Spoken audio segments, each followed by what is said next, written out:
Thank you, Mr. Chairman. General, welcome. Thank you. As you know, as I observed at your confirmation hearing, you had built a long record on the Federal Court of Appeals and a reputation of being relatively nonpartisan. And so I had hopes that your tenure as Attorney General would continue that record. I have to say I'm deeply disappointed in what the last 2 years have shown. In my judgment, the Department of Justice has been politicized to the greatest extent I've ever seen in this country. And it has done a discredit to the Department of Justice, to the FBI, and to the administration of law in this country. Let me start with a simple question.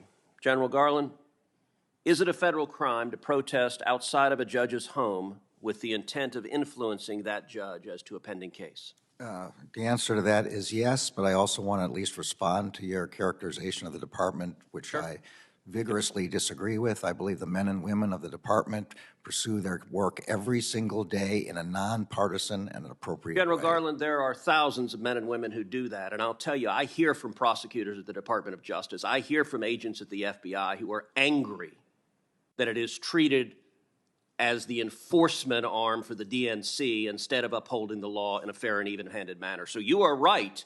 There are thousands of men and women that are doing the job, but it is the political leadership that you're responsible for. So you just said, yes, it's a crime to protest at the home of a judge. Same goes for jurors, by the way, with the intent of influencing a case. But in the wake of the leak of the Dobbs decision, when rioters descended on the homes of 6 Supreme Court justices, night after night after night, you did nothing. The department did nothing. When extremist groups like Ruth Sent Us and Jane's Revenge openly organized campaigns of harassment at the homes of justices, you sat on your hands. When these same groups posted online information about where the justices worship, or their home addresses, or where their kids went to school, you again sat on your hands and did nothing. Your failure to act to protect the safety of the justices and their families was an obvious product of political bias. You agree with Roe versus Wade, you disagree with the Dobbs decision, and the Department of Justice under this president was perfectly happy to refuse to enforce the law and allow threats of violence. And as you know, those threats finally materialized with Nicholas Roski, a 26-year-old man from California who traveled across the country, was arrested outside the home of Justice Kavanaugh, armed with a handgun, a knife, and burglary tools. And he said he came there to kill Justice Kavanaugh because he was enraged by the leaked opinion.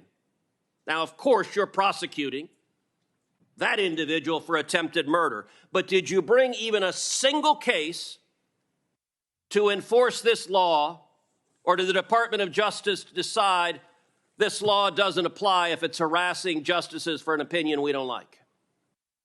When the Dobbs draft was leaked, I did something no Attorney General in the history of the department had ever done before. For the first time in history, I ordered United States Marshals 24/7 to defend every residence of every justice. Well, Garland, as a judge, you're familiar with asking counsel to answer a question. I am answering. Has the Department of Justice enforced this statute? Have you brought a single case against any of these protesters threatening the justices under 18 U.S.C. Section 1507? Have you brought even one? Senator, you asked me whether I sat on my hands, and quite the opposite. I sent 70 United States Marshals. Let me try again. To defend. And has the Department of Justice brought even a single case under this statute? It's a yes/no question. It's not a give a speech on the other things you did. The job of the United States Marshals is to defend the lives of So the answer is no. It's to defend the lives of the justices, and that's their number one priority. They have. Why are you unwilling to say no? The answer is no. You know it's no. I know it's no. Everyone in this hearing room knows it's no. You're not willing to answer a question. Have you brought a case under this statute? Yes or no? As far as I know, we haven't, and what we have done is defended the lives of the justices with over 70 U.S. Marshals. How do you decide which criminal statutes the DOJ enforces and which one it doesn't? The United States Marshals marshals know that they have full Okay, authority. I recognize you want to give a separate speech. No, I don't want to give How a do you decide which statutes you enforce and which ones you don't? The marshals on scene make that determination in light of the priority of The defense. marshals do not make a determination over whether to prosecute. You, the attorney general, make a determination, and you spent 20 years as a judge, and you're perfectly content with justices being afraid for their children's lives, and you did nothing to prosecute it. Let's shift to another area. Can I answer the question? No, The you Attorney cannot. General, You have refused to answer the I am question. answering your question. The How did Attorney you General choose- does not decide whether to arrest. How did you choose not to enforce this statute? The marshals on scene. Marshals don't make that decision. They do make the decision of whether to make an arrest. Prosecute someone? No, they don't. If they make Marshals do not have prosecution If they make an authority. arrest, All right, then it goes to the let's marshals. change topics because our time is limited. We've also seen across the country violent attacks at crisis pregnancy centers by similar left-wing terrorist groups, including one graffiti of a firebomb building said, "Jane was here." There have been attacks all over the country. And yet, the Department of Justice has not brought these violent criminals to justice. You contrast that. If you're a violent criminal and you attack a crisis pregnancy center, that is not a priority in the Biden Department of Justice. Contrast that to Mark Houck, who's a pro-life activist. He's a sidewalk counselor. And he had an altercation with someone who allegedly interfered with his son's personal space and threatened his son, and he pushed him. Now, in an ordinary world, pushing someone would be maybe a simple misdemeanor assault, but not under the Biden Department of Justice. If you're a pro-life activist, what can you expect? Well, in this instance, according to Mr. Houck's wife, 24 agents clad in body armor and ballistic helmets and shields and a battering ram showed up at his house pointing rifles at his family. Why do you send 24 agents in body armor to arrest a sidewalk counselor who happens to be pro-life, but you don't devote resources to prosecute people who are violently firebombing crisis pregnancies? It is a priority of the department to prosecute and investigate and find the people who are doing those firebombings. They are doing it at night and in secret. And we have found one group which we did prosecute. You found one. How many have there been? How many attacks? There have been a lot. And if you have any information specifically as to who those people are, we would be glad. We would be glad to have that. Did you personally authorize 20 agents going to Mr. Houck's house? And he offered to turn himself in through counsel, but you didn't want that.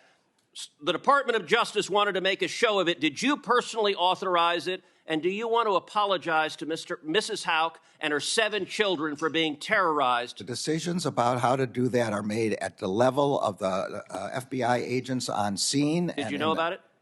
I did not know about it until the way you're describing it. And my understanding is the FBI disagrees with that description.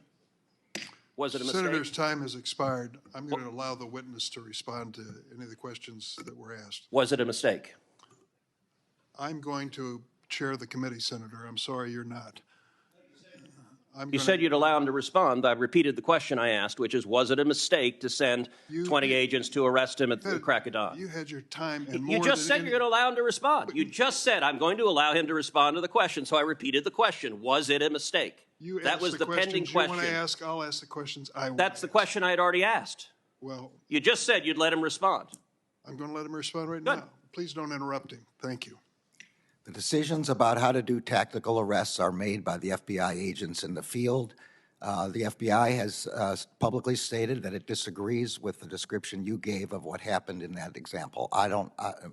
That's the best I can answer. At this point, we're going to go to Senator